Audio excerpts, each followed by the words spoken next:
নমস্কার, আমি ডক্টর দীপ্ত রায়। আজকে আপনাদের সামনে এনেছি একটা নতুন বিষয়। শুনতে থাকুন।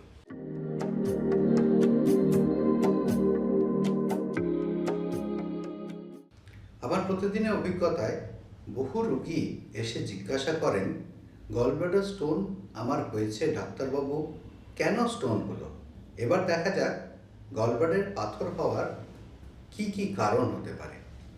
গলব্লাডারে যে পাথর বলতে আমরা কি বুঝি? গলব্লাডারে পাথর হয়, সেই পাথর কিন্তু নুড়ি পাথর নয়। এগুলো শরীরের কোলেস্ট্রল অথবা বাইল সল্ট অথবা দুটোর মিশ্রণে তৈরি একটা জমাটবদ্ধ পাথরের মতো জিনিস। এই পাথর হওয়ার পেছনে প্রধান কারণ হয় কোলেস্ট্রল বেশি হয়ে যায় অথবা বাইল সল্ট বা বাইল পিগমেন্ট দুটোই বেড়ে যায়। এই কোলেস্ট্রল এবং বাইলের যে মাঝখানে একটা যোগাযোগ সেতু থাকে, সেই সেতুটা যখন গণ্ডগোল হয়ে যায় তখনই পাথর সৃষ্টি হয়। প্রশ্ন হচ্ছে কি কি কারণে হতে পারে? এটার অনেক অনেক কারণ থাকতে পারে। যেমন ধরুন বংশগতি, কারোর ফ্যামিলিতে অনেকের গলব্লাডার স্টোন হয়েছে, হয়তো তাদের জিনে কোনো সমস্যা আছে। এখন বিজ্ঞানসম্মতভাবে জানা গেছে অনেক জিনের সমস্যা থেকেও গলব্লাডার স্টোন হয়। কারোর হয়তো শরীরে রক্ত ভেঙে যাচ্ছে, যেমন থ্যালাসেমিয়া মতন রোগ। সেখানে রক্ত ভেঙে এই রক্তের রঞ্জক পদার্থ থেকে বাইল তৈরি হয়। তাই সেক্ষেত্রে যেখানে বাইলের প্রোডাকশন বা উৎপত্তি বেড়ে যাচ্ছে, সেখানে বেশি বাইল এরমভাবে গলব্লাডারের মধ্যে পাথর হিসেবে জমা হতে পারে। তেমন আরেকটা জিনিস বলবো, যেমন মহিলাদের ক্ষেত্রে ইস্ট্রোজেন অর্থাৎ প্রেগনেন্সির সময় গলব্লাডার স্টোন হওয়ার সম্ভাবনা অনেক বেশি, বা হরমোন রিপ্লেসমেন্টের ক্ষেত্রে তাদের সম্ভাবনা বেশি। এমনিতেও মহিলাদের মধ্যে গলব্লাডার স্টোন পুরুষদের থেকে তুলনায় বেশি হয়। তার কারণ, একটা প্রধান কারণ হিসেবে ইস্ট্রোজেনকেই দায়ী করা হয়। প্রেগনেন্সির সময় অনেক মহিলারাই ভালো করে খেতে পারেন না, অনেকে বমির সমস্যায় ভোগেন, তাই অনেকক্ষণ না খেয়ে থাকা হয়। তার সঙ্গে ইস্ট্রোজেনের প্রভাব তো আছেই। তাই প্রেগনেন্সির সময় অনেক সময় গলব্লাডার সমস্যা প্রথম ধরা পড়ে।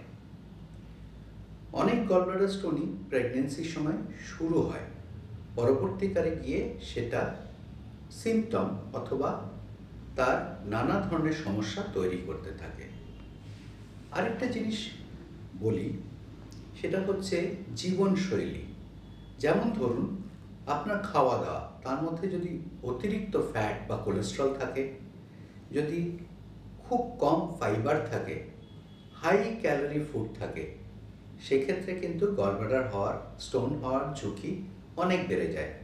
যেমন ওজন বেশি, ওবেসিটি কিন্তু একটা রিস্ক ফ্যাক্টর। এছাড়া কি ভাববো, সেটা হচ্ছে হঠাৎ করে ওজন যদি কমে যায়, অনেকখানি ওজন কমে গেল, সেক্ষেত্রেও কিন্তু গলব্লাডার স্টোন হওয়ার সম্ভাবনা বেড়ে যায়। যে ক্ষেত্রে অনেকক্ষণ না খেয়ে থাকছেন, অর্থাৎ অনেকক্ষণ ধরে পিত্তটা জমার সুযোগ পাচ্ছে, সেক্ষেত্রে পিত্ত ঘন হতে থাকে এবং সেখান থেকে স্টোনের শুরু হতে পারে। কিছু কিছু রোগ আছে, যেমন ধরুন সিরোসিস, যেমন ধরুন ক্রনস ডিজিজ, যেখানে ভালো করে হজম হয় না, বারবার ডায়রিয়া হতে থাকে, সেক্ষেত্রেও কিন্তু গলব্লাডার স্টোন হওয়ার সম্ভাবনা বেড়ে যায়। কিছু কিছু ওষুধও আছে, যেমন হরমোন রিপ্লেসমেন্টের কথা বলেছি, আবার কেমন কিছু ওষুধ আছে যেখানে লিপিড লোয়ারিং ড্রাগস, মানে কোলেস্ট্রল কমায়।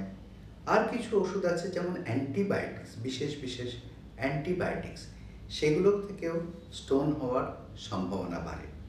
কিছু গঠনগত ত্রুটিও থাকতে পারে, অর্থাৎ কিছু গঠনগত ত্রুটির জন্যে আপনার হয়তো গলব্লাডারে বেশিক্ষণ পিত্তটা জমে থাকে, তার জন্যও কিন্তু স্টোন হয়। তাই জানতে পারলাম যে স্টোন হওয়ার নানা ধরনের কারণ থাকে। তার মধ্যে আগে বলা হতো ফ্যাট, 40, ফিমেল, ফার্টাইল, ফ্ল্যাটুলেন্ট এবং ফেয়ার, অর্থাৎ এই সব মহিলারা গলব্লাডারের ক্ষেত্রে বেশি স্টোনে ভোগেন। কিন্তু পরবর্তীকালে আরেকটা এফ যোগ হয়েছে, সেটা হচ্ছে ফরগেট। তাই কোনোটাই প্রযোজ্য নয়। এখনকার দিনে যদি বলি তাহলে প্রধান কারণ হিসেবে খাওয়া দাওয়া, জেনেটিক্স, এনভায়রনমেন্টাল পলিউশন এবং লাইফস্টাইল, অর্থাৎ বসে থাকা, ভালো করে এক্সারসাইজ না করা, ওজন বাড়িয়ে ফেলা, এইগুলোই প্রধান কারণ হিসেবে বিবেচিত হয়।